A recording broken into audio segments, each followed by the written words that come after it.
un placer participar en ese seminario de filosofía helenística. Yo voy a dar una aproximación más bien filológica, histórico-cultural, también a la filosofía a partir de los textos, y es verdad que últimamente me he ocupado más de estoicismo, pero últimamente he experimentado una suerte de conversión al epicureísmo a raíz de mi trabajo como traductor de los fragmentos de Epicuro en estos dos Diógenes que voy a tratar hoy, ¿no? Que son un poco las fuentes principales de mi trabajo. Y es una época, por supuesto, que nos interesa muchísimo a todos, el mundo helenístico, el mundo romano, es decir, la recepción de lo helenístico en Roma es fundamental para configurar toda la idiosincrasia romana, ¿no? La literatura, la filosofía, la política también. No se puede pensar Roma sin la Grecia tardía, ¿no? Sin la Grecia después de Alejandro Magno, que es este mundo llamado helenístico, un neologismo acuñado por los investigadores alemanes a partir de cierto momento, pero que nos es muy útil para trazar una línea divisoria. Vamos a hablar un poco de historia también. Y es un momento fantástico que se puede glosar muy bien con esa famosa cita de Flaubert, ¿no? De una carta de Flaubert en la edición de Memorias de Adriano, de Marguerite Yourcenar. Dice Flaubert: cuando ya no estaban los dioses y Cristo aún no estaba, hubo desde Cicerón a Marco Aurelio un momento único en el que solo estuvo el hombre, ¿no? Es una frase que se suele decir mucho, porque habla muy bien de este mundo helenístico romano, ¿no? Cuando todavía el cristianismo no había triunfado y cuando ya había cierta descreencia en los dioses del politeísmo tradicional. Ahí es cuando la filosofía pasa a la primera línea, a la palestra pública, también en la política, en la sociedad, y el filósofo, el orador, en grandes auditorios, se convierte en una especie de polo de atracción para la sociedad en general, ¿no? Porque el mundo helenístico es, como sabéis, está fragmentado en diversos estados, pero a la vez tiene una mirada muy amplia a esos horizontes que ha abierto la conquista de Alejandro Magno. No se puede evitar evocar ese mundo conectado, globalizado, con tantas inseguridades, con tantas guerras también, con tantas turbulencias, para ver el desarrollo de unas corrientes de pensamiento que evolucionan desde las que han nacido enraizadas en la polis, ¿no? Que es un mundo que está en crisis, por supuesto, ¿no? Y esto nos atrae mucho hoy día, ¿no?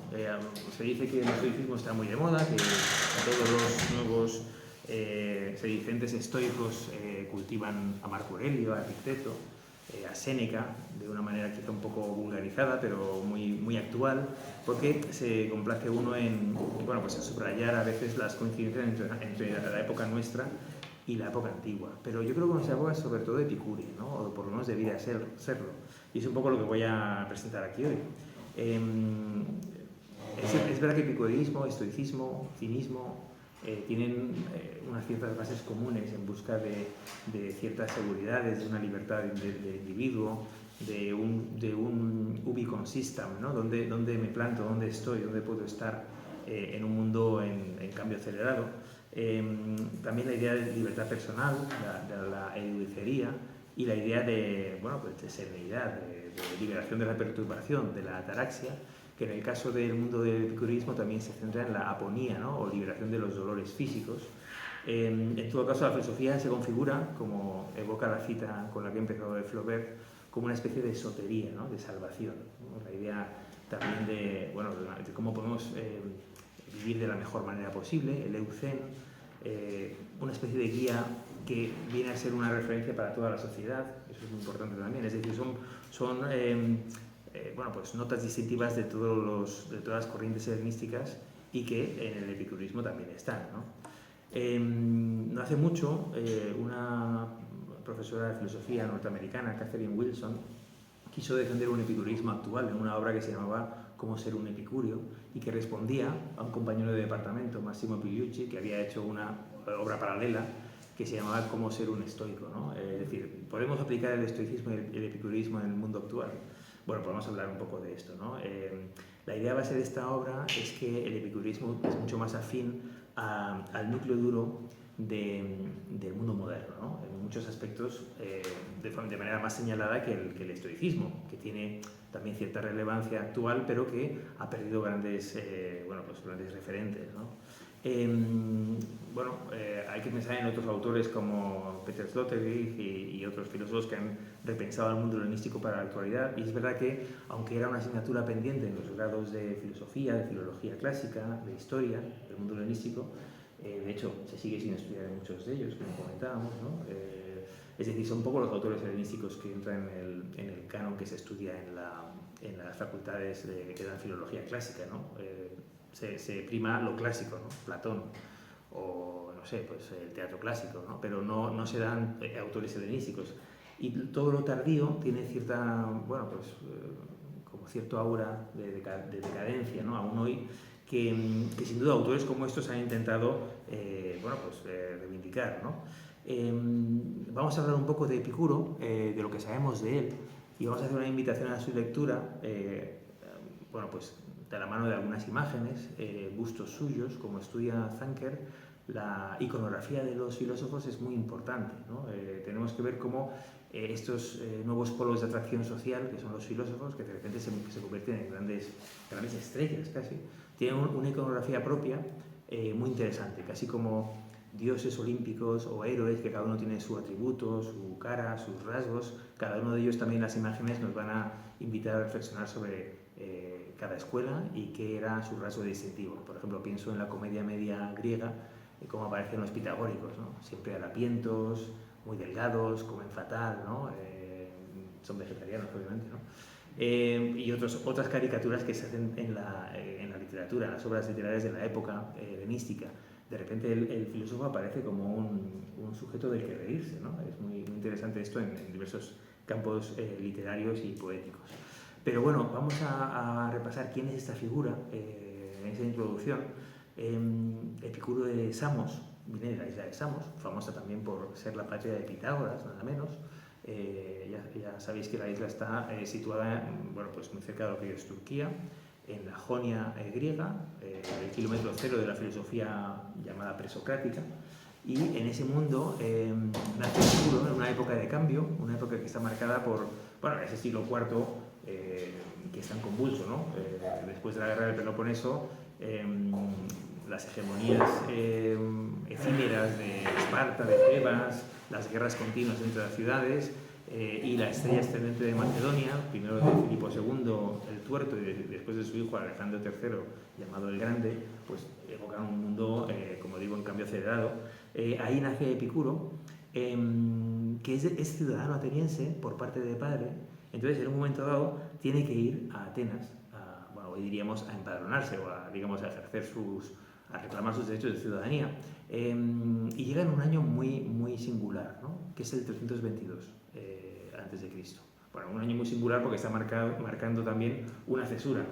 322, 323 es el año de la muerte de Alejandro, que muere con 32, 33 años en Babilonia, de una fiebre, quizá asesinado, no sabemos muy bien. Su imperio enorme, que llega hasta la India, Egipto, toda Anatolia, el recinto fértil, se empieza a resquebrajar. Ese año también muere Aristóteles, ¿no? Que es otra figura también emblemática de este mundo del siglo IV. Canto de Cisne de la Polis, también Aristóteles, como Platón en su obra política, había intentado reformular la polis para que siguiera funcionando de la mejor manera, pero eso ya no va a ser posible, ¿no? Se levanta en el horizonte la estrella de una nueva potencia, que pronto van a ser varias, pero sobre todo la estrella del hombre providencial, del gobernante con aires semidivinos que va a conducir como un caudillo los reinos helenísticos, monarquías territoriales y luego Roma, ¿no?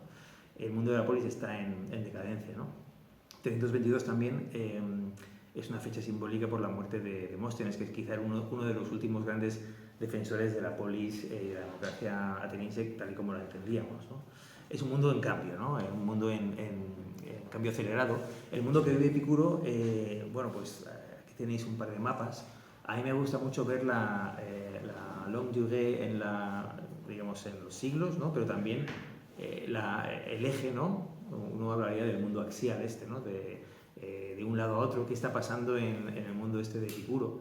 En 341 o 270 a.C. son las fechas convencionales, como siempre con los pensadores antiguos no tenemos muchas certezas de las fechas, pero aquí tenéis un mapa del antes y después de ese año emblemático en el que Epicuro llega a Atenas, ¿no? Y a la vez muere Alejandro, ¿no? Y ese gran imperio de Alejandro, que está, como decía, entre Macedonia y la India, pues se desmenuza a la muerte de Epicuro en varios estados, Seleucida, Antigónida, Tolimaico, ciudades-estado todavía ligas en Grecia.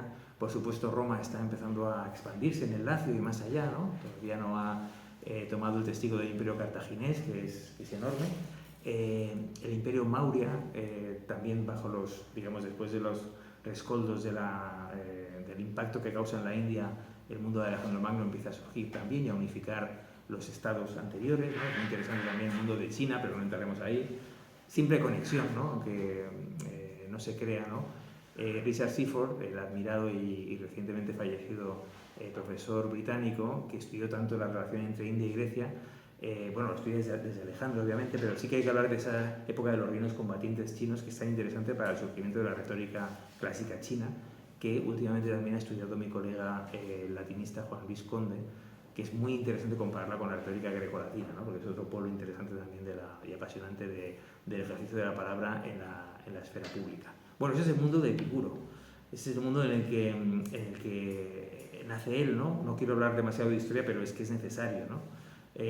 Lo recuerda García Gual en su libro pionero sobre Epicuro, de los años 80, dice sobre este año importante, dice: dos de los grandes defensores de la ciudad como marco político ideal, el uno en el terreno de la teoría filosófica y el otro en la práctica histórica, los dos últimos grandes defensores de la democracia ateniense, estrictamente coetáneos, y dos de los primeros partidarios del ideal cosmopolita, el gran conquistador, se refiere a Alejandro, y el corrosivo cínico, también, Diógenes, desaparecieron de la escena en pocos meses, mientras el joven Epicuro deambulaba por Atenas. Perdón, me refería a Diógenes, ¿no? El cínico, no a Demóstenes, ¿no?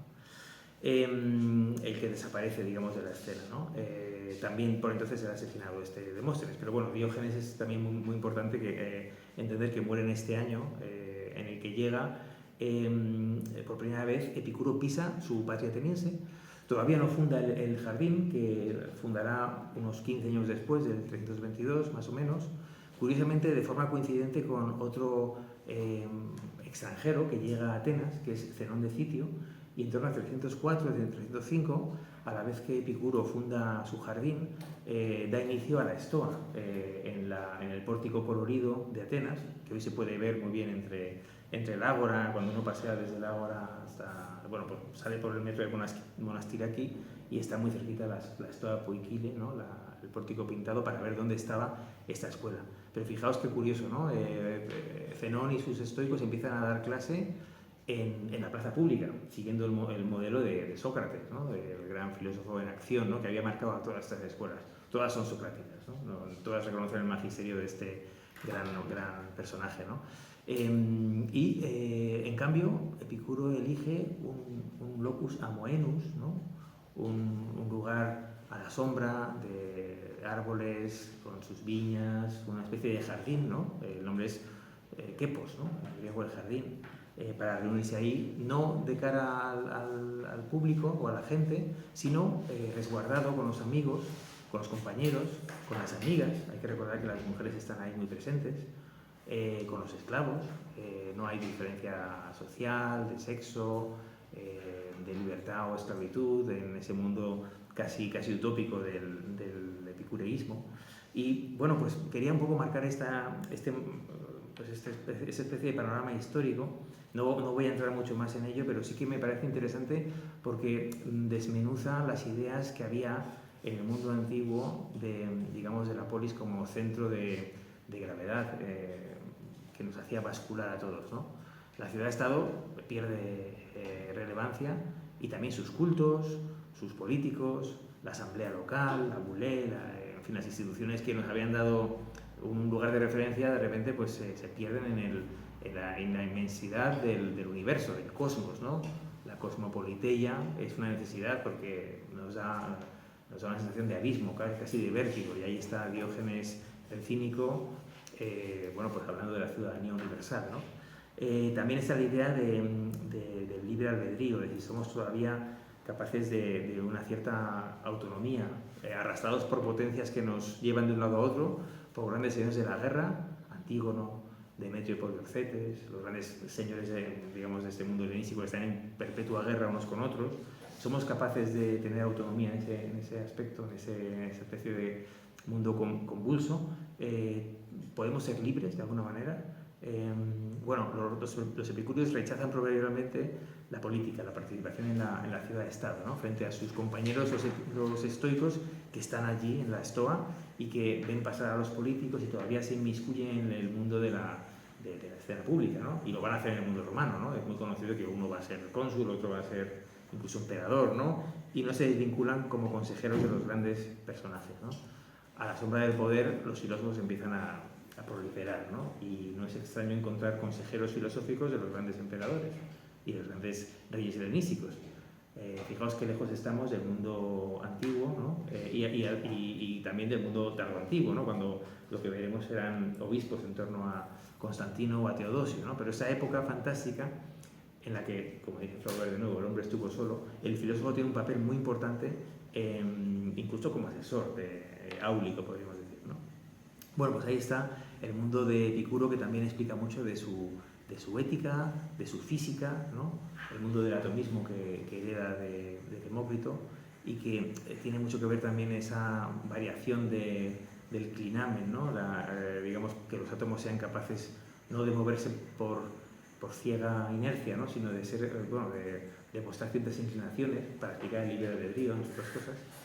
Nos interesa mucho por la ética, por las implicaciones éticas del epicureísmo, ¿no? Pero la idea del lado, de lo fijado, de lo que nos arrastra, de las fuerzas cósmicas, está ahí, ¿no? Los estoicos lo tienen, el logos universal, la razón que lo informa todo, la heimarmene, el destino, la providencia, la pronoia, son fuerzas bueno, pues que nos azacanean, nos arrastran, ¿no? ¿Cómo hace el sabio estoico para ser libre aún así, ¿no? Comprender el logos, intentar, bueno, pues con una práctica virtuosa, cumpliendo tu misión, lograr desempeñar esa función en el engranaje de algo que está ya prefijado, ¿no? Y en cambio en el mundo epicúreo, pese a ser atomista y estar sometidos a esas fuerzas físicas, también es posible, digamos, la vida buena, ¿no? La eudaimonía, ¿no? Por decirlo con la palabra griega, que nunca debe ser traducida por felicidad, sino más bien como plenitud humana, ¿no? Porque los griegos no saben muy bien esto de la felicidad, cómo aplicarlo a los humanos, ¿no? Es sabido que la palabra griega se aplica a los dioses, ¿no? Uno es la Macariotes, uno es Macarios, ¿no? Las siglas de los bienaventurados dioses, los bienaventurados olímpicos. La felicidad está fuera de nuestro alcance. Lo máximo que podemos alcanzar es un buen daimon, ¿no? Y eso ya nos basta y nos debe bastar, ¿no? Bueno, esos son los horizontes del mundo de Epicuro, y también otra fuerza que nos lleva es la tige, la fortuna en latín, ¿no?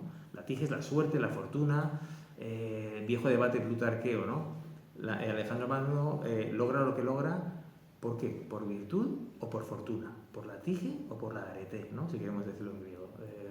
Bueno, ahí está un poco ese debate de la ética helenística, de todas las éticas, ¿eh? Estamos arrastrados con unas fuerzas que no comprendemos, pero hay algo en nosotros que puede hacernos libres, hacernos mejores, ¿no? Y ahí está un poco bueno, pues el libre albedrío, la virtud estoica, en fin, las contestaciones cínicas. Bueno, hay muchos puntos en común que se pueden extractar, ¿no? Como filólogo me interesa mucho también el mundo de la literatura. Cambian los géneros, eso es fantástico, ¿no? La comedia, la poesía, lo bucólico, nuevos centros de cultura. De repente emerge Pérgamo, los Atálidas, emerge Alejandría con gran fuerza, la nueva gran biblioteca fundada seguramente por Ptolomeo II, donde los griegos empiezan a recopilar incluso sabiduría de otros pueblos. Eso es una apertura de horizontes increíble. Ya no es el etnocentrismo de la vieja polis griega de Atenas, ¿no? O de Esparta, de los jonios, de los dorios, y de repente dicen, bueno, hay que traducir a los egipcios. Encarguemos a Manetón que traduzca todas las dinastías, tal. O no, hay que traducir la sabiduría de los judíos, ¿no? Vamos a encargar a los 72 sabios que hagan la Biblia en griego, ¿no? La Biblia del Antiguo Testamento, ¿no? Sin este mundo cultural es imposible pensar en el cristianismo, que es una religión griega también, ¿no? O bueno, la historia siríaca, ¿no? Todo se compila en esa biblioteca, cambia el modo del saber. Aristóteles es obviamente la antesala de todo esto, ¿no? Con su gran clasificación de ciencias, pero hay nuevos centros de saber que van a ser Antioquía, bueno, en la franja de Gaza. Gaza va a ser una ciudad muy importante en el futuro, pero también Beirut, Beirut, Romana, nuevas ciudades, escuelas, ciudades universitarias, Rodas, en fin, Éfeso, tiene nueva pujanza. Pensad que muchos de esos filósofos vienen de Oriente, muchos no son etnolingüísticamente griegos, ¿no? Sino que vienen de mundos semitas, mundos orientales, y eso también cambia la manera de escribir, de pensar, ¿no? Hasta la segunda sofística, hasta el siglo II, que es la época de Marco Aurelio, por ejemplo, tenemos muchos escritores griegos que son de Oriente, ¿no? Luciano, etc. ¿no? Y en la literatura eso se ve también. Nuevas cortes, nuevos reyes que promocionan un nuevo tipo de literatura que tiene que ver con otros gustos. Cambia el teatro, cambia la música. Hay una especie de mezcolanza muy interesante en la religión también, que habría que notar. Es imposible comprender el neoplatonismo sin las religiones orientales, ¿no? En Siria, en Numenios y en el mundo de Apamea. Grecia sale de Grecia, ¿no? Grecia sale de Grecia y se convierte en algo cósmico, ¿no? Que va a ser precursor de la revolución de la ecumenia y que va a ser el cristianismo también, ¿no? Es decir, esa lengua griega, recordemos que la lengua evoluciona mucho, la koiné, en la que escriben estos judíos de la época de Cristo, eso lo cambia todo, lengua de comercio, pero lengua de cultura muy básica, que, bueno, pues poco a poco va a ir revolucionando el mundo, ¿no? Bueno, Epicuro, hijo de Neocles y Queréstrata, de estirpe del demo de Gargeto y de la familia de los Filaídas, nada menos, ¿no? Familia ilustre políticamente, que nace en Samos y llega en este año coincidiendo con la turbulencia que provoca la muerte de Alejandro Magno. En Atenas de repente la gente se pone muy contenta, el partido antimacedonio exulta, ¿no? Vamos a liberarnos del tirano, tal. Luego tendrá que dejar la ciudad, se marcha a Colofón, ahí empieza a investigar bueno, por dónde quiere ir en su vida. Nos cuenta Diógenes Laercio, uno de sus primeros evangelistas, que bueno, primero quería ser filólogo, ser gramático. Tiene un recorrido un poco parecido al de Nietzsche, ¿no? Pero no sé cuál es la caída del caballo o cuál es el mazazo de los colegas que critican su teoría, ¿no? Como le pasa al buen catedrático de Basilea. En este caso cuenta Diógenes Laercio que abandona la filología cuando uno de sus maestros es incapaz de explicarle el concepto de caos. Está leyendo a Hesíodo, gran poeta hexamétrico, y quiere indagar en qué es el caos, ¿no? Le interesa mucho la física, ya en esa época de juventud. Y entonces le dice al maestro, mira, yo esto no te lo puedo explicar, no me corresponde a mí, sino deberías ir allí con esos filósofos andrajosos, ¿no? Y dice, bueno, pues entonces te abandono y me voy con los filósofos, porque yo quiero saber, indagar qué es el caos y cómo entender el caos, ¿no? Es una especie de conversión, ¿no? Me gusta esto de la conversión porque, como Piaget habló mucho de la filosofía helenística y romana como un ejercicio espiritual, también hay una cierta conversión en el sentido de metanoia, ¿no? Que es la palabra griega, una de las que hay, ¿no? Con Werther en latín es un poco pues, echarse hacia confluir, echarse hacia algo, y metanoia es un poco pues el nous meta, ¿no? Le das una vuelta a tu intelecto y lo piensas otra vez, ¿no? También se puede decir palinodia, ¿no? Que es muy bonito, ¿no? Para un arrepentimiento, pero me gusta lo de pensar otra vez, ¿no? Y cómo Epicuro, deslumbrado por los filósofos, cambia su vocación, ¿no? Y emprende el camino del conocimiento con unos años de aprendizaje en los que alterna maestros platónicos con maestros atomistas, ¿no? Entre Platón y Demócrito anda, ¿no? Y eso es muy interesante para su recorrido posterior, ¿no? Desde la física hasta la ética y luego un poco la impugnación de todo lo platónico, ¿no? Tiene que luchar contra todo el mundo de las ideas. Bueno, parece que vive en Colofón, bueno, abandona a sus maestros poco a poco también, ¿no? Y funda su primera escuela de filosofía, seguramente en Lesbos, según su biógrafo, y luego pasa a Lámsaco para recalar finalmente en Atenas, donde funda su famoso jardín, ¿no? No hay muchos datos sobre el jardín, lo compra, se lo regalan. A mí me interesa mucho el tema de la economía, porque hombre, Platón es millonario y tiene una casa estupenda que en la academia que compra ese lugar. Esto tampoco tiene problemas económicos, ¿no? Pero claro, el epicureísmo, ¿qué es? Es un club de amigos, en principio, ¿no? Y me interesa mucho también cómo las escuelas se financian, ¿no? Eso es un tema que habría que trabajar más, ¿no? Pero bueno, ahí llega al jardín, ¿no? Y ahí, con una posición económica seguramente desahogada, funda su escuela y tiene enseguida un gran alumno, que es este que vemos aquí, ¿no? Que es Metrodoro. Eso es una una estatua de dos caras, ¿no? Como había muchas en el mundo antiguo. Recordad, por ejemplo, la de Heródoto y Tucídides, ¿no? Normalmente se pone a dos personajes que están vinculados por una disciplina o por ser maestro y discípulo. Aquí tenemos a su gran discípulo Metrodor, ¿no? A la derecha, que iba a ser su heredero, ¿no? Pero la mala fortuna quiso que muriera muy joven, con lo cual no puede legarle su escuela, ¿no? Que es una especie de gran mazazo. Epicuro tiene muy mala salud también, eso es muy importante reseñarlo. Sufrirá muchísimo del estómago, ¿no? Y al final morirá, no sabemos de qué, pero es una dolencia relacionada con la digestión, que le procura enormes dolores, y pese a ello mantiene su serenidad y su felicidad, cosa que choca a muchos, hasta llegar a Cicerón, ¿no? que le extraña esto, ¿no? La idea esta de Cicerón en las Tusculanas de cómo uno puede ser feliz pese a todo, ¿no? Se discute incluso un estoico, ¿no? Diría, bueno, pues incluso en el momento más horrible de la vida de una persona, ¿qué sería? Imaginaos, pues para ellos la tortura, ¿no? Que te estén torturando. ¿Puedes ser feliz cuando te están torturando? Pues según una visión estoica sí puede serlo, ¿no? Puedes ser feliz cuando tienes unos dolores horribles de... Bueno, también están muy centrados en esta idea de la buena vida en cualquier circunstancia, pese a guerras, privaciones, muertes de hijos, de amigos, etcétera, etcétera, ¿no? Y en ese locus amoenus, como os decía, ¿no? Ese jardín de Epicuro, pues ejercita su famosa máxima de lace diosas, ¿no? Vive ocultamente, ¿no? Fantástica la expresión griega, ¿no? Ocúltate viviendo, o sea, el participio y el imperativo hacen ahí que pensemos sobre ello, ¿no? Como una, bueno, que recuperará posteriormente nuestra literatura con Fray Luis de León, a través de Horacio, por supuesto, que es un gran epicúreo con notas de estoico, ¿no? Hay que decir. Quizá Horacio y Fray Luis hayan captado bien por qué no hay que ser una cosa o la otra, ¿no? Y que haya que sazonar con gracia la vida con algo de epicureísmo y algo de estoicismo. Y ya desde muy pronto en el jardín fue objeto de acerbas críticas. Claro, un lugar donde estaban los amigos, un lugar ameno, simpático, donde había mujeres. Claro, eso de puertas afuera no es entendido, ¿no? Imaginemos las críticas que ya le vierte contra la escuela y que recoge el propio Diógenes Laercio, su biógrafo, la mala fama de Epicuro desde ya el momento en el que ejerce a puerta cerrada, incluso con esclavos, ¿no? Con gente, con extranjeros, de una manera que no es aceptable para los bien pensantes atenienses de la época, ¿no? Que mucho mejor van a ver, por supuesto, el estoicismo, ¿no? Enseguida mucho más aceptable socialmente que el epicureísmo, ¿no? Pero bueno, a pesar de las críticas, sigue adelante con su obra, una obra enorme, escribió muchísimo. Beatus Epicurus, ¿no? Lo imaginamos pese a todo, pese a las privaciones y al dolor, escribiendo en su jardín.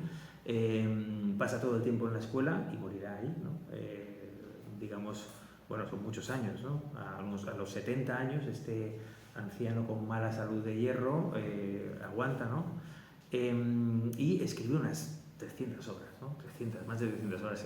Diógenes se complace en listarlas, ¿no? Y escribe sobre todo, ¿no? A Metrodoro, sobre tal cosa, sobre el atomismo, en fin, hay una lista enorme. Y bueno, pues muere, como digo, de esta dolencia que no sabemos bien qué era, ¿no? Cicerón cita en el De Finibus, dice: Epicuro se considera feliz incluso mientras moría, ¿no? Y ha quedado para la posteridad esta imagen del sabio sereno, ¿no? Y feliz. Muere en 370, como he dicho, el 20 no tengo aquí la fecha, ¿no? Pero es el día 20, el 20, como su discípulo había muerto el 20, y por eso se instituye una fiesta los 20 de cada mes, la fiesta de los 20, ¿no? de los eicas, eikosi, en griego es 20, ¿no?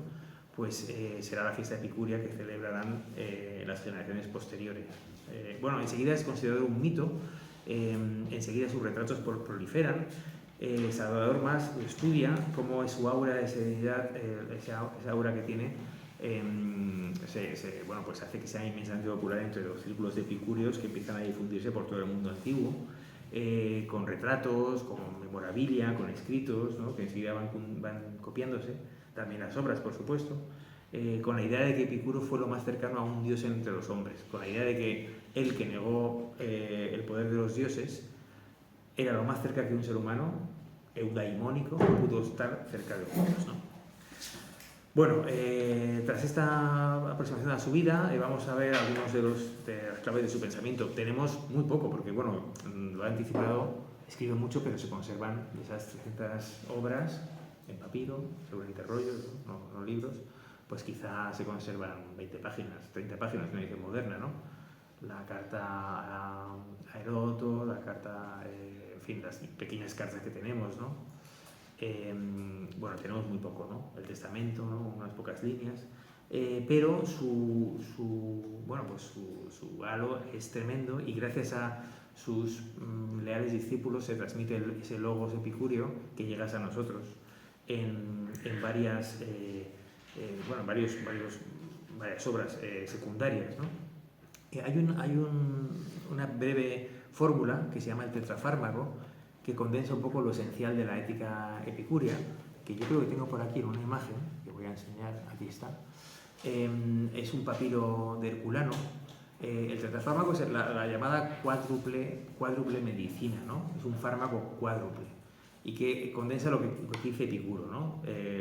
Se recoge en este papiro, 1005, de Herculano, que recordad que en Herculano hay una villa que pertenecía a un rico romano, y que usó un epicurio, Filodemo, una biblioteca fantástica tenía esta villa, de la que se ha excavado la parte griega, la romana todavía no se ha excavado, y nos esperan sorpresas, y que poco a poco, gracias a las técnicas cada vez mejores de leer sin que se quiebren los manuscritos enrollados y carbonizados, pues hemos podido tener obras interesantes del mundo epicúreo, ¿no?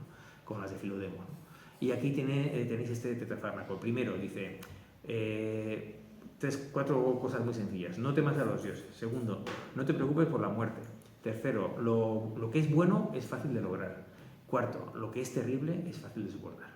Bueno, 4 fórmulas muy sencillas, ¿no? También hay que decir la idea esta de estoica y epicúrea del manual, ¿no? Del resumen, de tener a mano lo esencial, porque esto no es para una escuela erudita, ¿eh? Aquí no estamos, digamos, el epicureísmo no quiere la salvación para sus adeptos, como los pitagóricos, ¿no? Tienen una serie de, digamos, pruebas, tienen que ir superando exámenes, ¿no? Y al final son puros, visten de lino, son vegetarianos y contemplan y oyen la música de las esferas, ¿no? Y solo unos happy few, ¿no? Unos poquitos elitistas, sino que esto es para todo el mundo, es la salvación que todo el mundo debe tener. Por eso Flavio de Arriano compila el manual de Epicteto en poquitas páginas, para que las lea todo el mundo en un griego muy sencillo, ¿no? Pues esto son 4 formas muy fáciles, ¿no? No hay que temer a los dioses, porque no hay dioses que te castiguen y no están pendientes de ti, no te preocupes, no les reces, no hay problema. Después, no temas a la muerte, porque después de ella no hay sensación, no vas a sentir nada. Es una insensible disolución de tus átomos. No hay nada que temer, como no hay nada que temer porque se formen tus átomos, ¿no? No hay sensación. En tercer lugar, el bien, el placer, lo bueno para una buena vida, para el eucen, es fácil de conseguir. No tienes que hacer un máster, como en el mundo epicúreo, en el mundo pitagórico, meterte en una escuela muy complicada con geometría platónica, ¿no? Está a mano, con bienes frugales, control de los deseos, restringirlo a lo necesario, ¿no? Rodearnos de gente querida, no hay que hacer muchas cosas complicadas, ¿no? Y en cuarto lugar, el mal, el sufrimiento, el dolor, son fáciles de mitigar, son fáciles de soportar. Incluso el más intenso de tus dolores de la enfermedad que te está matando va a durar poco, ¿no? Y luego tendrás la ausencia de sensación, ¿no? Nunca se prolonga, dice, un sufrimiento intenso en el tiempo, ¿no? Bueno, y esa vertiente práctica hace que la ética epicúrea se difunda enormemente, ¿no? Como esos especie de manuales de epítomes, ¿no? Bueno, eso es un poco la idea de la ataraxia, es liberarse, ataraxia y aponía, ¿no? Liberarse de la turbación del alma y liberarse del dolor del cuerpo. Y claro, si te liberas del dolor del cuerpo, hay que darse a unos placeres moderados, ¿no? Hay que comer, hay que beber, digamos, hay que estar en un ambiente cálido, no tener frío, digamos, la aponía exige un bienestar físico, es obvio, ¿no? De ahí que luego se ha malentendido como un hedonismo, ¿no? Pero realmente es una cosa muy básica, ¿no? Unas condiciones físicas básicas para una vida tranquila, y una ataraxia también que lo que conlleva la física epicúrea, ¿no? La física es de tal manera que uno no debe tener turbaciones por el futuro, por el pasado, por el que te vaya a castigar un dios o incluso un gobernante que pueda cortarte la cabeza. No tiene poder realmente sobre ti, ¿no? No hay que mirar al pasado ni con nostalgia ni con arrepentimiento, porque provoca desazón, dolor, turbación. No hay que mirar al futuro ni con miedo ni con esperanza, porque también te va a turbar. Es muy sencillo esto, ¿no? Y eso nos lo dice Epicuro, ¿no? Con este tetrafármaco, ¿no?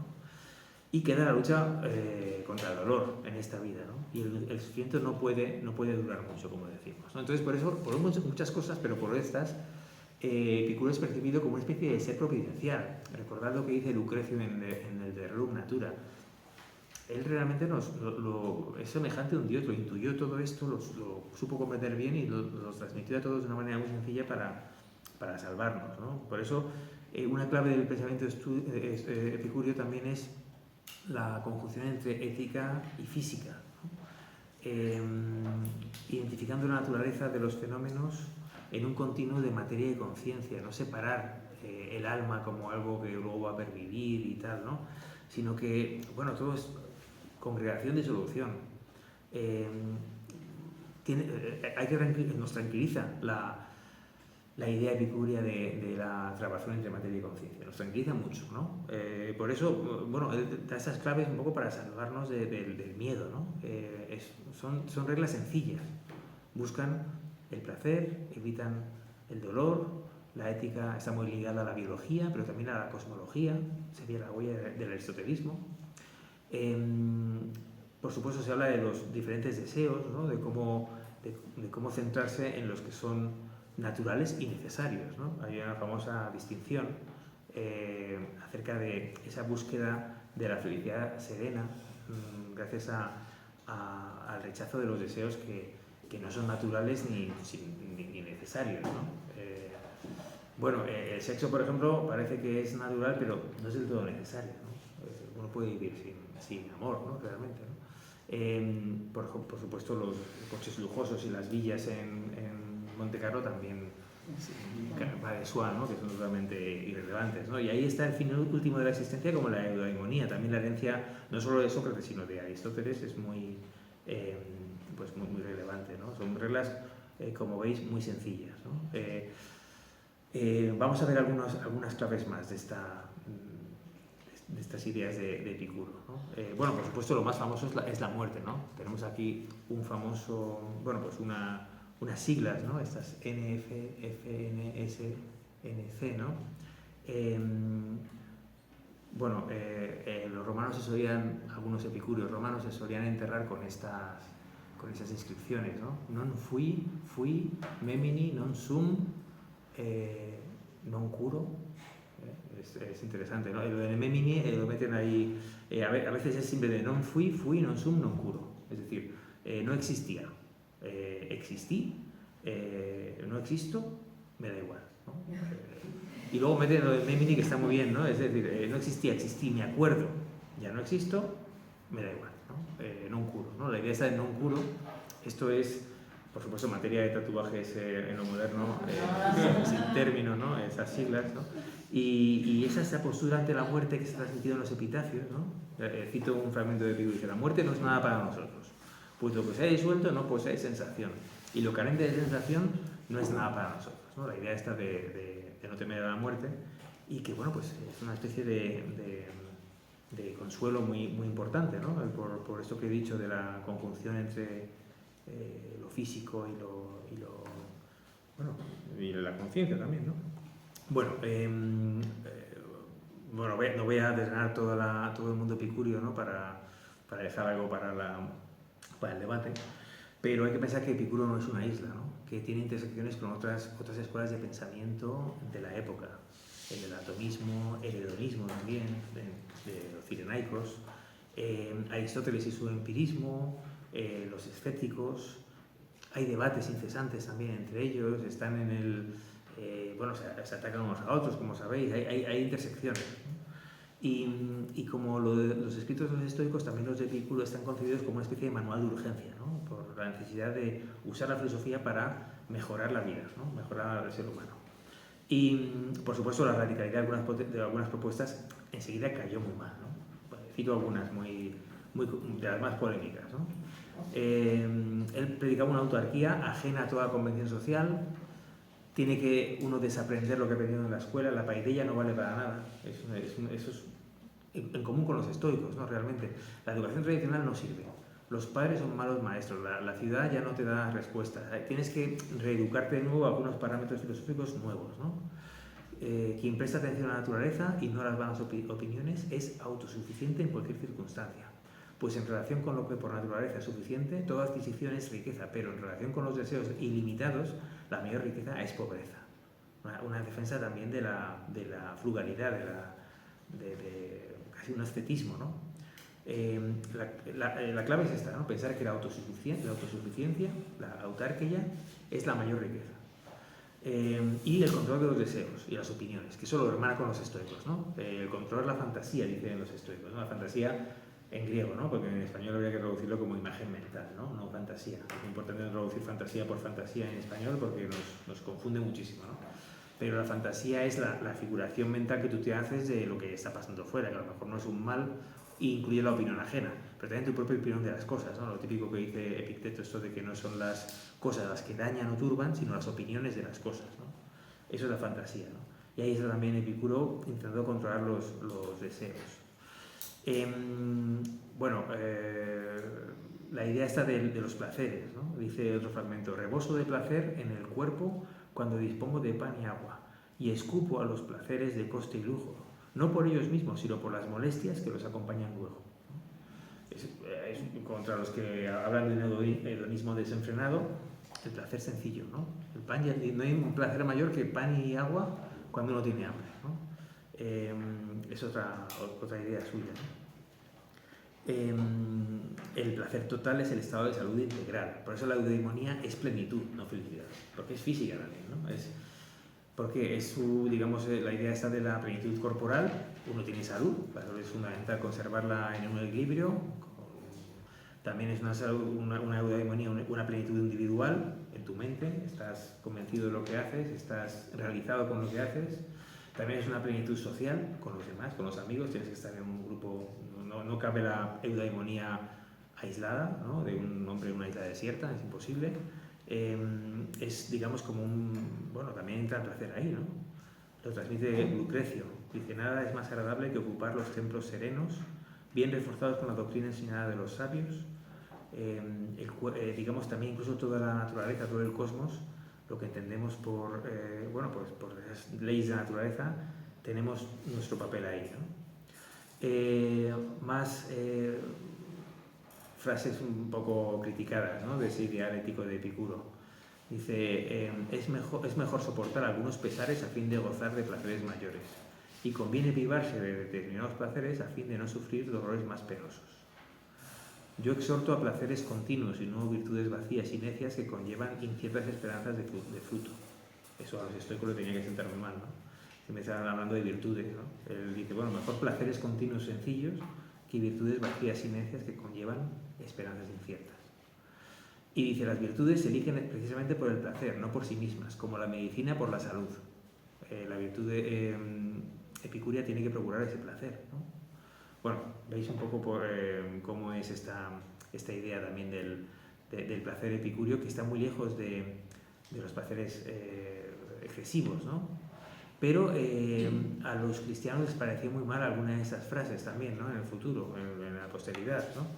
La idea está también del placer del vientre, ¿no? Hay un fragmento, no lo tengo aquí, pero es muy conocido también, que dice: el placer del vientre, ¿qué quiere decir eso, no? Eso es lo más bajo, ¿no? Para estoicos, para cristianos, el placer del vientre es la base de todo lo demás, ¿no? Digamos, pues uno lo piensa en una persona que sufría tanto del vientre, ¿no? Porque tiene dolencias muy graves, ¿no? Y al final acaba matándole. Pues tiene su cosa, ¿no? Darle una vuelta a esto, ¿no? La base de todo lo demás, incluso dice lo más sublime, ¿no? De lo más intelectual, lo más básico es la base de todo lo demás, ¿no? No podemos hablar de filosofía sin el placer del vientre, ¿no? Se ha discutido mucho de esto, ¿no? ¿A qué vientre se refiere? ¿Qué tipo de placer? Bueno, por todo esto nos encontramos en Dante, Inferno 10, a Epicuro y a sus secuaces condenados, ¿no? Suo cimitero da questa parte hanno, con Epicuro tutti i suoi seguaci, que el anima col corpo morta fanno. Dice, bueno, ellos niegan la inmortalidad del alma, están condenados para siempre en el infierno cristiano porque, bueno, pues muy pronto fueron anatema, ¿no? para el cristianismo. Bueno, esa radicalidad ante la muerte, ante los dioses, ante el poder, es lo que conlleva en cierto modo la condena, la damnatio de esta escuela, ¿no? Y sobre todo de la obra de su maestro, que es casi, bueno, pues aniquilada, ¿no? Y bueno, habría que hablar más de la dieta, de la idea esta de la nutrición del cuerpo y del intelecto, desde el punto de vista de la medicina griega, de la dieta hipocrática, pero bueno, nos llevaría muy lejos y si no vamos a hablar demasiado, ¿no? Menos mal que tenemos estos retazos sueltos de su pensamiento gracias a estos grandes epicúreos, ¿no? Que vamos a hablar ahora de ellos, que son un poco pues esos evangelistas que, perdida la obra del maestro, que no es que no escribiera nada, escribió mucho, pero se perdió, pues nos han permitido bueno, pues tener rescoldos de esa sabiduría y de esa manera de estar en el mundo, que es lo que nos ha llegado, ¿no? Hemos tenido pues cartas, resúmenes, sentencias que han compilado los autores posteriores con entusiasmo y que han permitido que pese a todo pues haya estudios epicúreos, ¿no? Y haya una gran edición de Busener de final del 19 con los Epicuria, con todo el epicúreo, que es una cosa monumental, fantástica, que recopila este sabio alemán, y que bueno, pues nos permite adentrarnos en la física, en la ética del epicureísmo. Bueno, ¿cuáles son esas fuentes, no? Muchas veces pienso, ¿qué hubiera pasado si no hubiéramos tenido esos grandes y entusiastas evangelistas, ¿no? Pensemos también en Sócrates, ¿no? o en Buda, ¿no? O en esos grandes maestros que por una cosa o la otra no hemos tenido, o Cristo, ¿no? Que no hemos tenido sus escritos, ¿no? O no han querido escribir, o se han perdido, etc. Bueno, aquí, en este caso tenemos una línea que lleva desde Filodemo, Diógenes Laercio, hasta Marx, Nietzsche, y que han rescatado lo esencial del epicureísmo para conformar el mundo moderno, pasando por el Renacimiento, por Gassendi, Montaigne, por la Ilustración, Diderot, etc., hasta hoy, ¿no? Bueno, no hay que olvidar esto, que Marx fue un gran epicúreo, ¿no? Que dedicó su tesis a la diferencia entre el atomismo de Demócrito y el de Epicuro, ¿no? Y que, bueno, la idea de que Epicuro tiene un atomismo ético es muy, muy importante para él también, ¿no? Bueno, pero vamos a hacer un alto en el camino para ver estas fuentes que son muy, muy interesantes. Sobre todo voy a centrarme en dos Diógenes, como prometí en el título, para ir un poco también hacia el final de la charla y luego poder tener un debate, que han logrado transmitir bastante fielmente sus principales ideas, ¿no? Que son Diógenes Laercio, ya sabéis que es un epicúreo tardío, ¿no? Es un doxógrafo, seguramente del siglo III, de época romana, y Diógenes de Noanda, que es un poco anterior, es del siglo II, que conocemos por su enorme inscripción, ¿no? Vamos a tratarlos con un poquito de detalle, pero luego hay muchos otros, ¿no? Por ejemplo, Filodemo, ¿no? Ahora que tenemos en la imagen la Villa dei Papiri de Herculano, tal y como está ahora y tal y como pudo haber sido, ¿no? Hay una colega aquí en mi departamento, Raquel Martín, que es experta en papirología, que sabe muchísimo porque está con el equipo del proyecto de lo que está pasando y de lo que puede salir de ahí, ¿no? Ya digo, cuando se empieza a excavar la biblioteca, la parte latina de la biblioteca, pueden salir cosas impresionantes. La griega, pues, fue excavada muy pronto, ya desde época de Carlos III, ¿no? Bueno, desde el 18. Y claro, pues los métodos no eran, digamos, tan buenos como ahora y se ha perdido mucho de esos papiros carbonizados, pero pueden salir cosas muy, muy, muy buenas de ahí, ¿no? Y entre otras han salido las obras de Filodemo de Gádara, de las que sabe mucho Salvador Mas, que seguramente conoceréis su libro sobre Filodemo, que es uno de los grandes epicúreos de época romana, que es responsable de que el epicureísmo entre en el mundo romano con fuerza, ¿no? Está en la época de Cicerón, está en la época de Horacio, digamos la tardo-república, sabe del epicureísmo porque está ahí, ¿no? Estos años 79, ¿no? En la época de Nerón, en la erupción del Vesubio, y esa es una biblioteca epicurea floreciente, donde están los ricos romanos entre estatuas, un poco remedando el jardín de Epicuro, entre filósofos griegos que traen para debatir, etcétera, ¿no? Y para la enseñanza a los más jóvenes, y es un ambiente pues este que evocaba Flaubert en la cita del principio, ¿no? Seguramente era de Calpurnio Pisón, y ahí vivía y trabajaba este Filodemo, que, bueno, pues es uno de los grandes epicúreos de época romana. Habrá otros, ¿no? Por ejemplo, a mí me gusta mucho Luciano, lo he citado antes, Luciano de Samosata, uno de los autores favoritos de Voltaire. En la posteridad, Luciano es autor de una obra impresionante, es sofista, es filósofo, en su haber está, por ejemplo, el primer viaje a la luna en la ficción, ¿no? En sus relatos verídicos, pero también diálogos de los muertos, de cortesanas, diálogos filosóficos, muy divertidos, ¿no? Y, por ejemplo, su obra sobre Alejandro, el falso profeta, donde carga contra una especie de gurú de la época, que era un embaucador, ¿no? Y curiosamente es denunciado por cristianos y epicúreos, ¿no? Entonces él odia especialmente este falso gurú a los epicúreos y hace quemar la obra de Epicuro en la plaza pública, ¿no? Es una de esas quemas de libros filosóficos que vemos en la antigüedad, ¿no? Recordar a Anaxágoras, en fin, Porfirio. Muchos libros han sido quemados de pensadores incómodos, en este caso Epicuro, y esto está aquí, ¿no? En la obra de Luciano sobre Alejandro. Para Luciano, cito, dice: Epicuro fue un hombre auténticamente de naturaleza sagrada y divina, el único que ha llegado a conocer lo bueno de verdad, y lo ha transmitido, y ha resultado ser liberador de quienes han estado en compañía suya. Bueno, pues ya veis que tiene un montón de devotos, fans, tifosi, que lo han seguido hasta la muerte y más allá, y han transmitido sus doctrinas, fascinados por esta figura emblemática del sabio de Samos, ¿no? Pero vamos a hablar de esos dos Diógenes, que son sus dos grandes evangelistas. Bueno, Diógenes Laercio, a quien tenéis aquí en esta recreación tardía, ¿no? Un poco extraña, que ha tenido una fortuna un poco ambivalente, pero bueno, es fantástico, ¿no? Es ambivalente, digo, porque claro, muchos lo han criticado. Él no es un filósofo, es un compilador de doctrinas. Lo conocéis muy bien por esta palabra que he dicho antes de doxografía, ¿no? Doxografía es el que escribe doxai, ¿no? El que escribe doctrinas. Él se dedica a escribir en su famosa obra Vidas y opiniones de filósofos ilustres una serie de semblanzas muy rápidas, biográficas de los pensadores y lo que decían, ¿no? Y sobre todo se detiene a contar boutades, ¿no? Anécdotas, chistes casi sobre los filósofos, ¿no? Pues si tal es que predicaba lo del agua y la humedad, pues muere de un ataque de gota, ¿no? O el otro que miraba a los astros se cae en un agujero por mirar arriba, ¿no? O lo del bípedo plume de Platón, ¿no? Que era una gallina desplumada, ¿no? Esas bromas que conocemos muy bien por los cínicos, ¿no? Porque también los cínicos, cuya obra es muy evanescente, han sido sobre todo estudiados por la obra de Diógenes Laercio. Es este personaje que es tan interesante, que vive en una época ya seguramente, bueno, pues con el auge del cristianismo, ¿no? Seguramente en el siglo III, o incluso más adelante, no sabemos casi nada de él, ¿no? Pero es nuestro primer Diógenes, aunque es el último en cuanto a cronología, pero lo pongo primero porque su obra es muy importante, y está íntegramente conservada en 10 libros, en 10 capítulos, ¿no? Donde va pasando revista a toda la filosofía griega, ¿no? Desde Tales y Pitágoras, que considera a los capiscuola, ¿no? Los maestros de las dos grandes escuelas, divide entre filosofía jónica e itálica, ¿no? Ahí está Tales, cabeza de la primera, que luego desemboca en Aristóteles y sigue adelante. Y la escuela llamada itálica por él.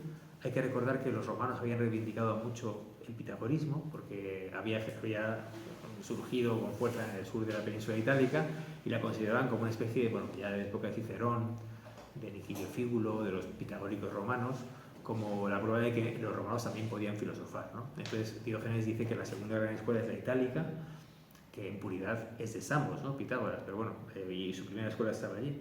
Pero es la de Pitágoras, que luego desemboca en Platón y demás, ¿no? Y bueno, Sócrates está ahí en medio con esa figura providencial que aúna a todas las escuelas que están de acuerdo en su fantástica figura, ¿no? Pero este Diógenes, bueno, pues en orden cronológico, pues va desgranando en esas vidas ese gran árbol genealógico, a su manera, de filosofía antigua. Seguramente ya en su época el cristianismo es pues casi imperante, ¿no? Eso hay que pensarlo siempre en el trasfondo, cuando uno considera la obra de algún autor pagano de época tardía, ¿no? Como por ejemplo Jámblico o Porfirio, ¿no? Que tienen un mundo que está en cambio acelerado también, ¿no? Y él elige, para acabar su obra, que es, digo, cronológica, pero a veces es un poco personal, elige en el libro 10º dedicarlo a Epicuro. Y mientras que con los demás es un poco, bueno, pues parco en halagos, ¿no? Con Epicuro se deshace en piropos hacia la figura del sabio de Samos y claramente pues explicita su filiación epicurea. Él dice que básicamente Epicuro es el mejor, ¿no? Y además acaba con él la historia de la filosofía, ¿no? Con lo cual eso también nos dice mucho. Es muy simbólico que lo ponga ahí como conclusión y perfeccione toda la filosofía antigua, aunque no es el último, cronológicamente, ¿no? Por eso hay que prestarle mucha atención a este libro décimo de las vidas, que es muy interesante porque se divide en una primera parte biográfica y luego tenemos varias obras literales, digamos, como textos literales, mientras que en otros casos Diógenes cita mucho, ¿no? Es el típico erudito tardío que seguramente trabajaba en una gran biblioteca, no sabemos cuál, ¿no? Pero no sé, podría ser Alejandría, no sabemos exactamente dónde estaba, pero tenía muchos libros a mano que hemos perdido, ¿no? Libros sobre los pitagóricos, sobre los peripatéticos, en fin, mucha obra que hemos perdido. Transmite obras literales, ¿no? Un testamento de Epicuro, una carta a Idomeneo, como una especie de famous last words, ¿no? De despedida del filósofo, las últimas palabras también muy bien estudiadas por Sergi Grau, ¿no? Los obituarios de filósofos, que él es experto en este profesor catalán, experto en Diógenes Laercio. Diógenes se pone mucho énfasis en las muertes de filósofos. Se llama vidas de filósofos, se podría llamar muertes de filósofos, porque todos mueren de una manera un tanto singular, emblemática para lo que quieren transmitir, ¿no? Entonces tenemos esta especie de epitafio de Epicuro. Tenemos también pues varias obras muy interesantes, el Epítome o resumen a Heródoto, que es una introducción a la filosofía, la carta a Heródoto, que es sobre física. La carta de Heródoto es muy importante porque pues divide un poco los principios básicos de la física, desde el atomismo hasta el mundo de los meteoros, en fin. Sigue la carta a Pitocles con los fenómenos meteorológicos y astronómicos, complicada, pero muy interesante también. Y luego la más interesante, quizá para nosotros, es la carta a Meneceo, que empieza con esa cita tan famosa de, que nunca es tarde para filosofar y nunca es pronto, ¿no? Dirigida a los jóvenes y a los viejos, ¿no? Urgiéndoles para emprender la filosofía como una especie de salvación de su vida, ¿no? Y pues es una especie de resumen muy útil de su ética, que trata la cuestión del deseo, sus tipos, la manera de elegir un camino de vida, ¿no? Ya sabéis que desde muy antiguo hay un debate sobre los géneros de vida en la filosofía griega, ¿no? Filosofía vital, ¿no? Que puede ser una vida activa, una vida contemplativa, ¿no? Recientemente retomado por Byung-Chul Han, ¿no? Pero es el bios practicos y el bios theoreticos, ¿no? La combinación entre ambas. Y luego también el libro de Diógenes incluye las famosas máximas capitales o doctrinas principales, ¿no? Kyria y doxai, se puede decir de las maneras, ¿no? Que son una serie de, como indica su nombre, aforismos, en número de 40. Las primeras son el famoso tetrafármaco, cuádruple medicina, muy transmitida en la antigüedad, que nos hablan de ciencia, los deseos, el tiempo, la justicia, la sociedad, ¿no? Ideas interesantes sobre el contrato social, que luego recupera el mundo ilustrado, la amistad también, muy interesante, el mundo de los amigos, ¿no? Para todos los helenísticos. Ya sabéis que el de Amiquitia de Cicerón es una de las obras emblemáticas que resume parte del mundo de la amistad, pero ¿por qué la amistad es mejor que el amor, ¿no? Eso hay que pensarlo. El amor está sobrevalorado, lo mejor es la amistad, ¿no? Es decir, igual que en la época de los helenísticos está surgiendo la novela erótica, ¿no? Con la idealización del amor conyugal y el amor para toda la vida, tal. Eso es un error para los filósofos, ¿no? Es mucho mejor la amistad, ¿no? Porque la pasión lleva a mirad Medea, ¿no? Lleva a cosas horribles. En fin, la amistad, ¿no? La amistad es muy importante en el epicureísmo y eso lo estudia muy bien un libro del también fallecido hace poco maestro David Constant sobre la amistad en el mundo antiguo, ¿no? Que ha estudiado las emociones, la amistad, es un libro fantástico este, ¿no? Y es una especie de compendio de doxai, de máximas, opiniones, en el que no se oculta la predilección que Diógenes de Laercio siente por este maestro, que considera su maestro, ¿no? Y que elige como colofón a su obra, una obra muy, muy voluminosa, ¿no? Y que elige culminar con Epicuro, ¿no? Luego Diógenes será muy leído en la posteridad, ¿no? Hay que decir curiosamente que Nietzsche firmó alguna carta como hijo de Laercio, ¿no? La Hercíada, ¿no? por una parte, bueno, estudio sus fuentes y tal, y es verdad que lo critica a veces, pero por otra parte hay una cierta admiración a este personaje tan bien humorado que nos cuenta cosas divertidísimas, ¿no? Su libro es casi una especie de sucesión de cotilleos filosóficos y que es de lectura obligada, porque es fantástico, ¿no? El libro, además lo tenéis en una edición en bolsillo, muy económica y estupenda, de mi maestro Carlos García Gual, que está en Alianza, creo. Y bueno, pues tiene todos los libros ahí traducidos estupendamente, ¿no? Bueno, ese es el primer evangelista al que quería yo pues, hacer un poco de justicia, hacer énfasis en su figura. Siempre un secundario en cierto modo porque transmite, pero tiene una personalidad muy interesante, ¿no? Podéis desgranar su obra y disfrutar con ella. Vamos con el otro Diógenes, que es muy interesante, es un Diógenes anterior, ¿no? Del que sabemos muy poco, pero es también fascinante. Está en la imagen pues algunos fragmentos de su inscripción, ¿no? Bueno, a mí, como decía antes, me interesa mucho el contexto económico de la filosofía, ¿no? Muchas veces en la historia se dice follow the money, ¿no? Sigue el dinero y tendrás muchas respuestas a, pues no sé, el gasoducto tal, o el petróleo, o el oro, la púrpura en el mundo antiguo, tal, las materias primas. Pero también en el mundo de la filosofía hay dinero, ¿no? Hay dinero y hay gente que cobra por enseñar, como a mí me parece natural, ¿no? De hecho, estoy aquí por eso. Y bueno, gente que no, y bueno, hay temas económicos. Eso es fascinante porque Diógenes era un millonario, era un personaje que tenía muchísimo dinero. Y en vez de elegir pues una villa en el Caribe de su época o no sé, comprar más cosas, etc., lo que eligió fue invertir su gran fortuna en hacer una obra carísima en su pueblo, en su pequeña ciudad de provincias, en Oanda, que es un enorme mural, con lo que eso costaba. La epigrafía, mis colegas de aquí del departamento, pues Marisa del Barrio, Paloma Guijarro, que saben mucho de epigrafía, saben lo suntuoso que es hacer una inscripción, ¿no? Además es como el soporte perdurable, fantástico, las leyes, los decretos, la propaganda imperial en este caso, por esa época, o no sé, el arte permanente, ¿no? Para recordar, como dice Horacio, esto de exegi monumentum aere perennius y tal, ¿no? Es el monumento más perenne que el bronce, que con la piedra, ¿no? Bueno, pues él elige gastarse gran parte de su fortuna en esta inscripción enorme, ¿no? Que está en una especie de calle principal, ¿no? De vía de acceso por la que tiene que pasar todo el mundo que pasaba por allí. Es una ciudad en un núcleo de comunicaciones importante, ¿no? En Anatolia,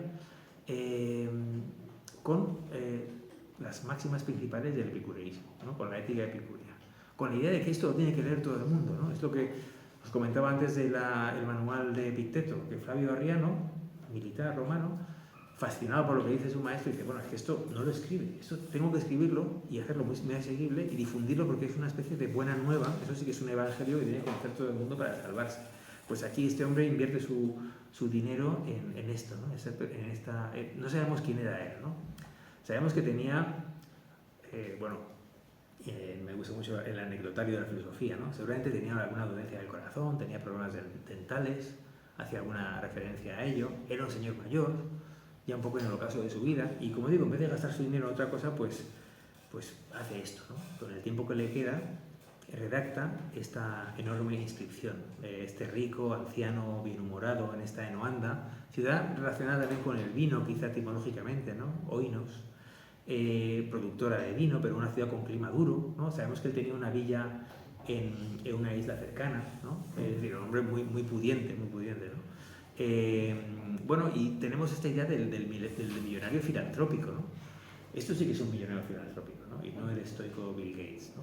Porque realmente tenemos aquí en el mundo antiguo esta maravilla de inscripción de unos 90 metros de largo por 3 de alto, que intenta cuidar a los demás, ¿no? Al ser humano, a los seres humanos como sus amigos, ¿no? Se dirige a ellos, ¿no? A los viandantes, tenéis que leer esto, ¿no? Y pues salta a la vista en la inscripción nombres de sus amigos, Antípatro, Dionisio, Caro, también saluda a algunas mujeres que estaban en la escuela. Una inscripción pública que intenta difundir un resumen de la doctrina de Epicuro, y entre su resumen personal escribe el propio Diógenes de Noanda, introduce citas de Epicuro. Y eso nos fascina, porque tenemos, por ejemplo, la carta a su madre, que si no, pues tenemos pequeñas bueno, hay muchas que conocemos con las máximas capitales. Abajo, pues en una especie de friso, va poniendo las grandes máximas más conocidas para que uno se las... lo más accesible para el lector y bien grande y bonito abajo, ¿no? Para que lo lea todo el mundo, ¿no? Bueno, esto fue descubierto en la inscripción a finales del siglo XIX y enseguida se empezaron a publicar los fragmentos. En los años 90, en el año 93, se hace una edición de referencia, pero han salido otras ediciones de fragmentos, ¿no? Los principales están editados por Martin Ferguson Smith y Jürgen Hammerstedt. Y bueno, pues tenemos un contenido muy interesante, ¿no? Que bueno, pues, nos incita a vivir según la doctrina de Epicuro, ¿no? Bueno, últimamente la inscripción ha sido traducida al castellano en Ariel por García Oval y Movellán Luis, que han hecho una edición muy interesante con comentario, donde podéis encontrar los fragmentos, ¿no? Con ciertos comentarios, ¿no? Y esto nos fascina enormemente, por lo menos a mí, ¿no? Por todo lo que cuenta del contexto social del epicureísmo, ¿no? Y cómo, fijaos que en el mundo del Oriente helenizado, ¿no? Tanto Diógenes de Noanda como Luciano de Samosata, que son esta especie de revival del siglo II. El siglo II es fantástico todo él, ¿no?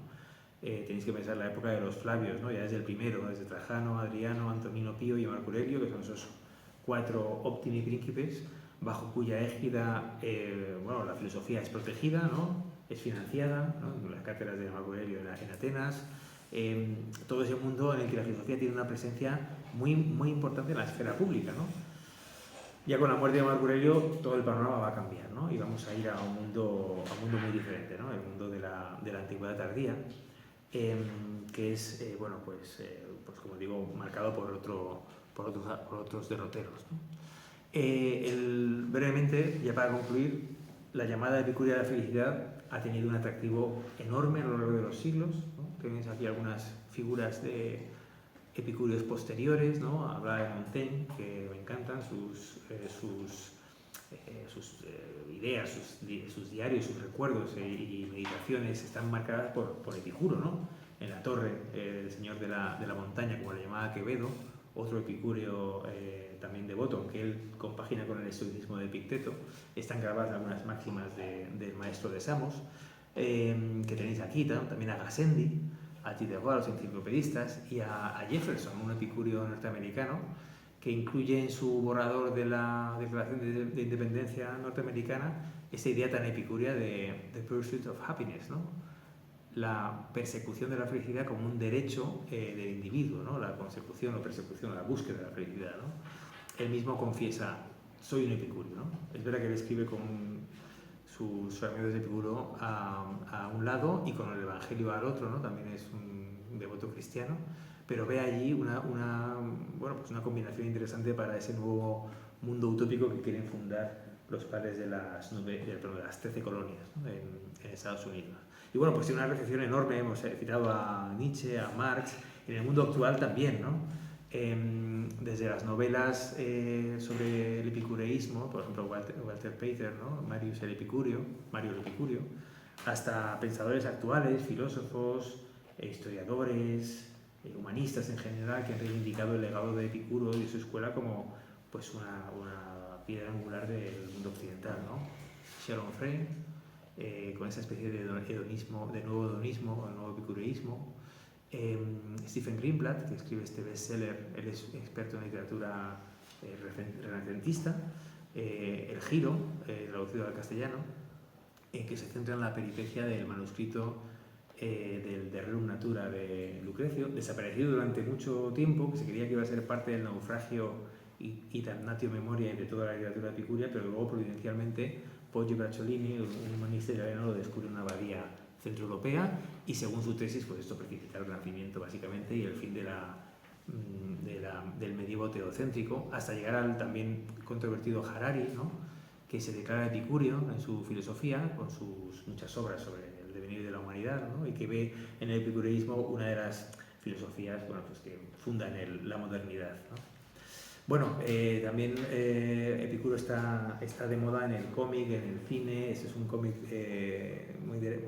muy simpático, Epicuro el Sabio. Bueno, DC Comics, años 80, una línea que sacaron un poco para lectores de cómics no convencionales, donde tenemos un diálogo entre Epicuro y Platón, claro, totalmente anacrónico, no esperemos buscar, no esperemos encontrar aquí claves históricas acertadas, pero es muy divertido, ¿no? Epicuro está acompañado por ese Platón idealista, ¿no? Con barba, ¿no? Que parece más joven que él incluso, ¿no? Y también aparece Alejandro Magno, otra serie de personajes que aparecen allí que son muy divertidos y bueno, actualizan a Epicuro en nuestro mundo actual, ¿no? Entonces, bueno, pues yo creo que pese al revival estoico, Epicuro sembró esa semilla inmortal del logos ético, físico, casi político, también sociopolítico. No vamos a hablar de la política epicúrea, que aunque él negara la política, la hay, ¿no? Como derivación de la física.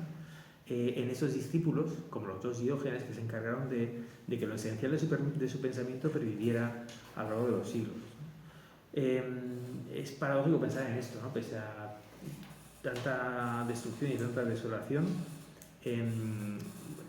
algunos leales evangelistas se empeñaron en transmitir a modo de manual, siquiera, ¿no? A modo de pequeña, pequeño vademecum, lo esencial de su doctrina, en la creencia de que nos ayudaría a vivir más acorde con la naturaleza del ser humano y más cerca de la plenitud humana, que es la eudaimonía.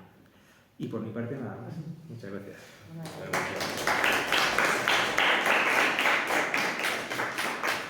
Muchas gracias, David. Si te parece, ahora abrimos a un poco de debate, unas preguntas. O sea, si alguien tiene algo que preguntar, verificar.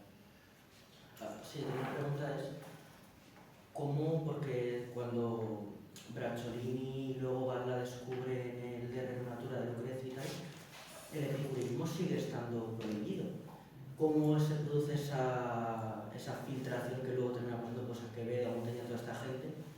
Y luego, por poner un ejemplo, en España la traducción del De Natura de Lucrezia, que se hace en el 18, es muy tardía. Entonces, ¿cómo termina realmente encajando toda esta tradición? O sea, ¿cómo se filtra, cómo supera pues, esas barreras cristianas? Vamos.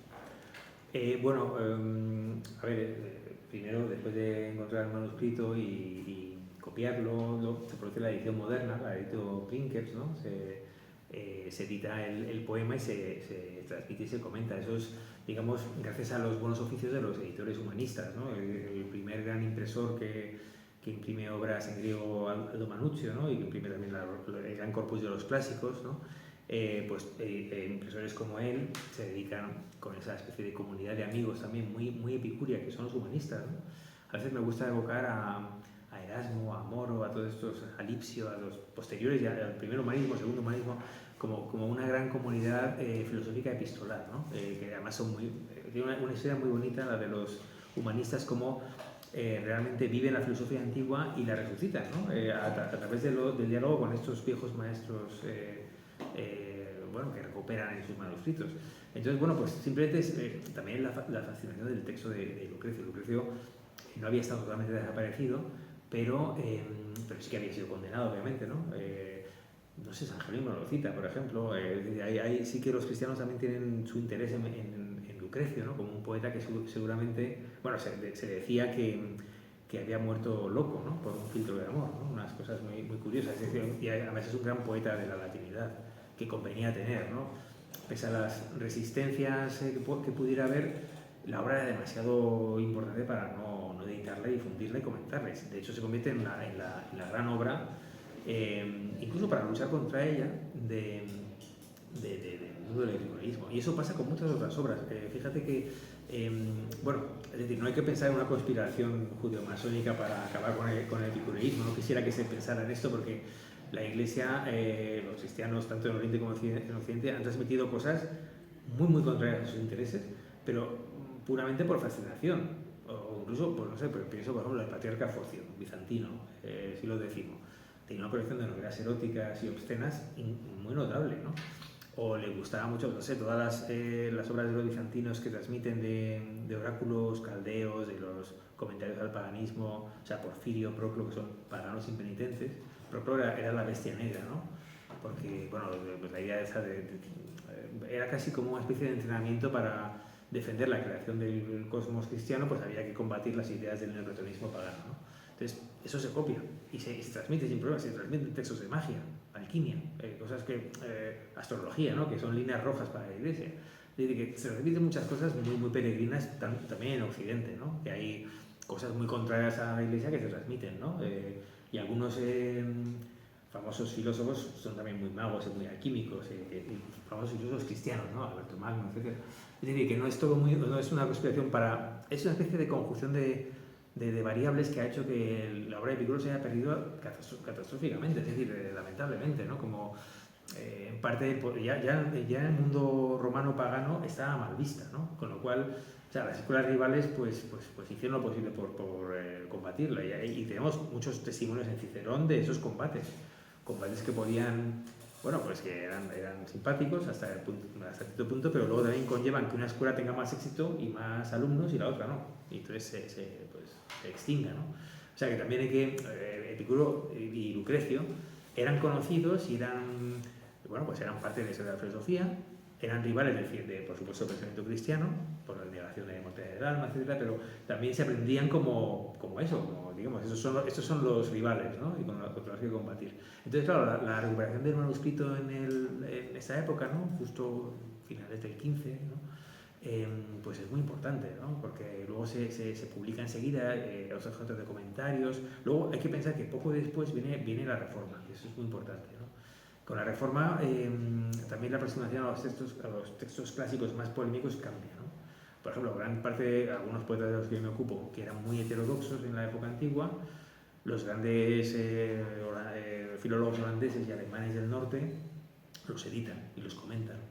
Y los comentan con un punto de vista muy parecido al que hacen con la Biblia también. Hay que decir que el mundo católico no se había metido tanto en los textos hasta que la Reforma le obliga a ello, ¿no? En cierto modo, ¿no? Para repensar estos textos de la tradición tanto cristiana como pagana. Entonces, bueno, pues eso, tuvo una difusión extraordinaria, ¿no? Y bueno, en un cúmulo de ideas también. Platón es muy importante también.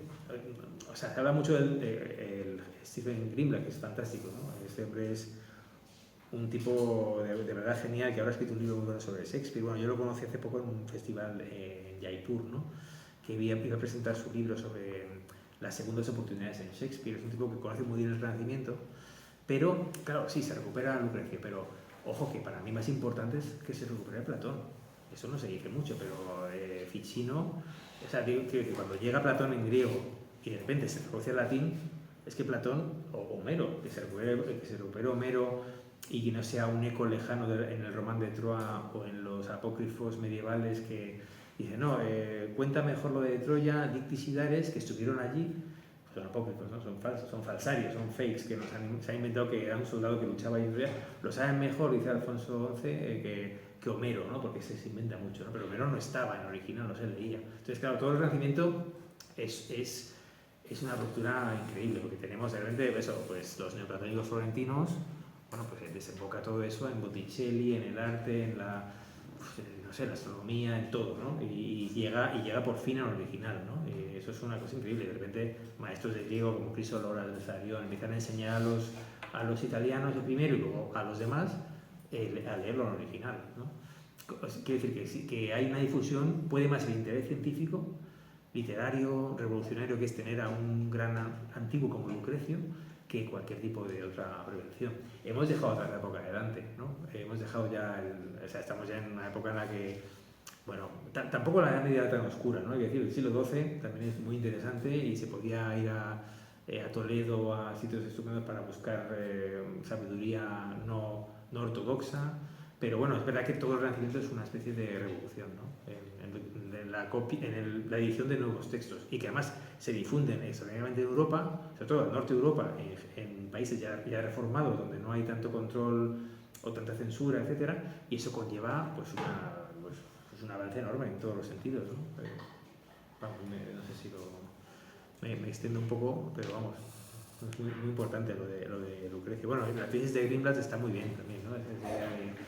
Casi como lo cuenta como una novela de detectives, ¿no? Como Humberto Eco, algo así, como el manuscrito perdido que luego se encuentra y tal. Pero nos damos cuenta de que, bueno, hasta qué punto la historia de la cultura depende de esos hallazgos providenciales, ¿no?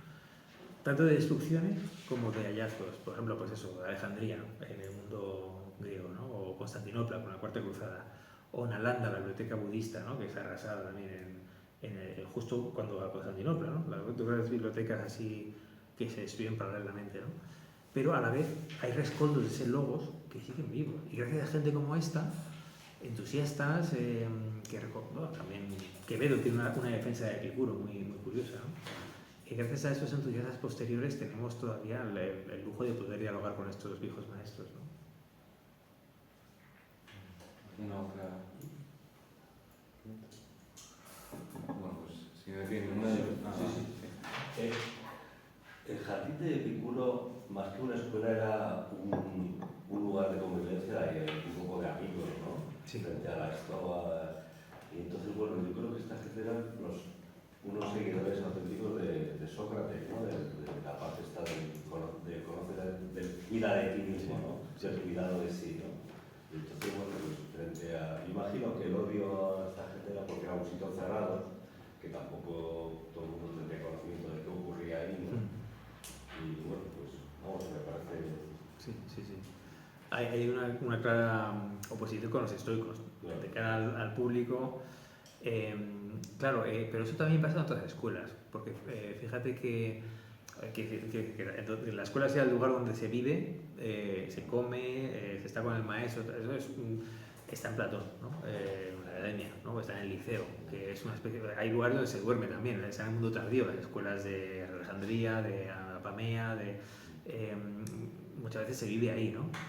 Y es muy interesante la red de escuelas neoplatónicas tardoantiguas, por ejemplo, que además mandan profesores ahí como Erasmus de alumnos que venga de Alejandría, vamos a Éfeso, no sé qué. O sea, también son escuelas donde se vive, se convive, ¿no? También, por ejemplo, recuerdo en la República de Platón, la única referencia a Pitágoras que hay, hablando de escuelas de este tipo, habla de la sinusía, ¿no? La sinusía es el estar juntos, ¿no? La convivencia. Luego es una palabra que significa, bueno, estar juntos, ¿no? El coexistir. Y lo importante es frecuentar al maestro. Tienes que estar con él todo el día, ¿no? Paseando, hablando, comiendo, dialogando. Es típico de muchas escuelas antiguas, empezando por el pitagorismo, que es una especie de cenobio, donde según los testimonios de los neoplatónicos, hay varios departamentos también, ¿no? Hay un lugar para las mujeres. También el tema de las mujeres es muy importante, porque en esas escuelas donde se vive, no todas, pero por ejemplo, pitagóricos y epicúreos tienen mujeres dentro, ¿no? Y neoplatónicos también. De hecho, hay muchas mujeres que son parte de la familia, son madres, hermanas, esposas y luego además a veces son maestras. Sosípatra, Hipatia en el mundo tardío, en el mundo pues Hiparquia, en el mundo helenístico, tal. O sea, sabemos de mujeres también, ¿no? Y eso es muy interesante porque ves que es una manera de vivir la filosofía muy diferente a la que tenemos hoy, ¿no? Y a mí por eso, yo que no soy filósofo y puedo hablar con libertad en esta facultad, ¿no? Me da pena que la filosofía se haya convertido en una asignatura, en una disciplina, cuando lo que era en la antigüedad era una manera de vivir, era una forma de vida. Uno, vive filosóficamente, era como pues, te vas a la casa del maestro, pones en común todos tus bienes. También está el mundo este utópico de, diríais que me interesa demasiado el dinero, pero es muy importante, ¿no? Las utopías comunistas, están en la filosofía desde el principio, de Pitágoras. ¿Por qué? Porque ahí se rompen dos cosas, la familia y la propiedad privada, de repente. O sea, porque tú eliges tu familia, echas atrás en el olvido a tus padres, a tu ciudad, a tu circunscripción electoral, tu demo, tal, pones tu dinero en común y te vas a un sitio a hacer cosas sapienciales o lo que sea con otras gentes. Y además hay esclavos, hay mujeres, hay gente, pero va a ser tu nueva familia, ¿no? Es una manera de vivir. Bueno, el libro este que lo cuenta mejor es el de Dawson, que se llama Cities of the Gods, es sobre las utopías comunistas en la filosofía griega, ¿no? Y vas viendo cómo la idea de poner el dinero en común, por ejemplo, los pitagóricos, pues tú entras allí en la escuela y hay un lugar donde tú pones tu dinero y hay unos encargados que son los económicos que lo van a gestionar, ¿no? Luego, si te vas, te lo van a devolver el doble, para demostrar que no les importa, ¿no? Porque si has fracasado en tu empeño filosófico, es que, bueno, eso es un fracaso total, ¿no? Pero te lo van a dar el doble, ¿no? Y es interesante eso porque si lo piensas también, claro, Epicuro y su jardín es una gran familia. De hecho, es muy interesante leer su testamento. Deja disposiciones para qué hacer con las viudas, huérfanos, los esclavos. Mira, a este libéralo, a este pone una renta de tal. O sea, diréis que me interesa mucho la parte económica, pero es que es muy interesante ver que la filosofía es una vida práctica también, ¿no? Es un dios teoréticos combinado con una vida práctica y que no está reducida a un tema académico, sino que es vital, ¿no? Y realmente esa gente creía que esto podía cambiar la vida de las personas y el mundo, ¿no? Es un poco la gran diferencia con nuestros días, ¿no? Donde hemos reducido la filosofía a una mera disciplina más o menos críptica que mucha gente no entiende porque tiene un idioma jerga muy complicado. Yo, por ejemplo, que puedo hablar con libertad, como digo, a partir de cierto momento en la filosofía no entiendo nada, porque habría que entender una jerga que no pienso perder mi tiempo. Sin embargo, a Epicuro se le entiende todo, a Platón también, a partir de cierto momento pasa un poco como con la retórica, que se mete en las escuelas pero ¿por qué no puede entender la filosofía todo el mundo? Y tenemos que decir cosas del Dasein y de no sé qué, no nos enteramos, ¿no? Pues, oye, pues no hay nada más claro que Sócrates, nadie habla más claro que Epicteto, vamos, me parece a mí. Y eso es también una especie de diferencia con el mundo antiguo, que bueno, también tiene que ver con el papel central. Y bueno, según hemos empezado a meternos en ese mundo moderno, pues la filosofía ha salido del foco en cuanto a su centralidad sociopolítica, ¿no? Ya nadie va a, no sé, ningún gran gobernante hoy día, Trump o no sé, Pedro Sánchez, van a consultar a un filósofo, porque es absurdo. Hay otro tipo de personas, técnicos, pero quizás sería interesante repensar el papel de la filosofía en nuestro tiempo comparado con el mundo antiguo, ¿no? Con esos 2-3 siglos de oro, ¿no? Vale, si nadie tiene nada que decir, yo tengo un par de preguntas.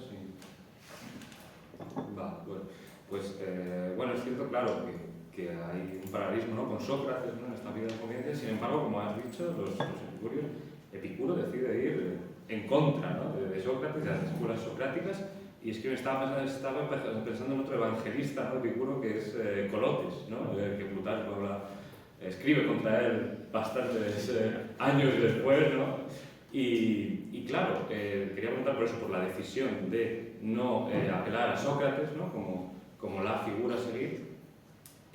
También se granjeó una fama, ¿no?, los epicúreos, de ser particularmente hostiles en la escritura contra otras escuelas, casi rabiosos, ¿no? Entonces, ¿hasta qué punto eso es una distorsión, ¿no?, de fuentes hostiles a los propios epicúreos, ¿no?, o es así? Incluso saltándose un poco la regla no escrita, ¿no?, de no escribir en contra de gente que sigue viva, ¿no?, de otros filósofos vivos contemporáneos. Y finalmente, claro que es verdad que Epicuro, ¿no?, como has dicho, se convierte en un icono, ¿no?, pero también estaba leyendo superficialmente que la idea de que era un jardín en torno a la única figura de Epicuro es un poco engañosa, ¿no?, porque había una serie como de sabios, ¿no?, de figuras más ancianas, ¿no?, dentro del jardín, que eran un poco como los grandes sabios a los que seguir, pero no era solo la figura de Epicuro, tal vez. No sé si has leído también sobre eso. Pues sí, es muy interesante todo lo que preguntas. No, primero lo de la reacción frente a Sócrates. Claro, también Epicuro es mucho más radical que todos los demás, yo creo, ¿no? Incluso en cierto aspecto que los cínicos, me parece, ¿no? Porque en su idea esa de desaprender todo lo aprendido, también está la tradición anterior, ¿no? Aunque él se debe a sus maestros y tal, muy pronto rompe con ellos. Y esa tradición hostil que dices, no sé, es que estaba buscando en el texto de Dios del Arte, hay una parte muy divertida al principio, donde habla de todos esos insultos, ¿no?, que dedica a otros filósofos. Dice que escribía mucho, ¿no? Y dice, bueno, pues a uno lo motejaba de babosa, ignorante, bribón, embaucador y puta. A los seguidores de Platón los llamaba adoradores de Dionisio. Al propio Platón, Áureo, y Aristóteles, un desahuciado. A Protágoras, mozo de carga, escriba de Demócrito. A Heráclito, liante. A Demócrito, basurócrito. Eso me encanta. Bueno, he tenido que traducirlo ahí un poco así a la moderna. Antidoro, polla de oro. a los cínicos, enemigos de Grecia, a Pirrón, inculto, a los dialécticos, corroídos de envidia. Bueno, he hecho juegos de palabras con el griego, ¿no? Para que sea... Claro, eso es una tradición negativa que yo no sé si es verdad o es apócrifa, ¿no? Tiene esta tradición de ser muy, muy peleón, ¿no? Pero eso no cuadra bien con su... O sea, digamos que ¿dónde está el mito, no? En el mundo del jardín, el sabio sereno entre sus dolores que inspira a sus... O está en esto que muchas veces parece que es como propaganda adversa, ¿no? No sé, no me he metido mucho en esto, pero bueno, aquí Diógenes Laercio lo tiene claro. Esto todo son calumnias contra el gran maestro. Dice, bueno, Diógenes Laercio, no, estos deliran. Pues en favor de nuestro hombre hay testigos suficientes de su insuperable bonomía hacia todos, tanto hacia su patria, que le diseñó con estatuas de bronce, como hacia sus enemigos, que son tantos que su cantidad no podría medirse ni en ciudades enteras. O sea, digamos que es que no puede ser que tuviera tan mala baba alguien que ha sido tan honrado universalmente, ¿no? Quiero decir, no sé, yo no sé dónde está el mito. Hay mitificación en ambos. Yo creo que seguramente el punto medio es lo más sensato, pero... Y también la idea está del filósofo. Obviamente tiene una sucesión en la escuela y tiene la dialogé, ¿no? Eso es un tema también muy interesante, estudiar la sucesión de las escuelas, ¿no? Y quién va a tomar el testigo, porque el que creía que iba a ser su sucesor, que es el Metrodoro, al final no puede ser, etcétera, ¿no? Eso es muy, muy interesante, pero bueno, la verdad es que sí que fue como por la tradición adversa y por la radicalidad de algunas propuestas, fue muy cuestionada toda su figura, ¿no? Toda su escuela. Y eso la hace para mí aún más atractiva, ¿no? Por eso yo creo que debemos indagar mucho más en ella, ¿no? Lo que se pueda, ¿no? Es curioso que no hay tanta dedicación en los que estamos en filosofía helenística al mundo epicúreo. Yo espero que Epicuro sea el próximo bestseller, mejor que Marco Aurelio. A mí me cae mejor.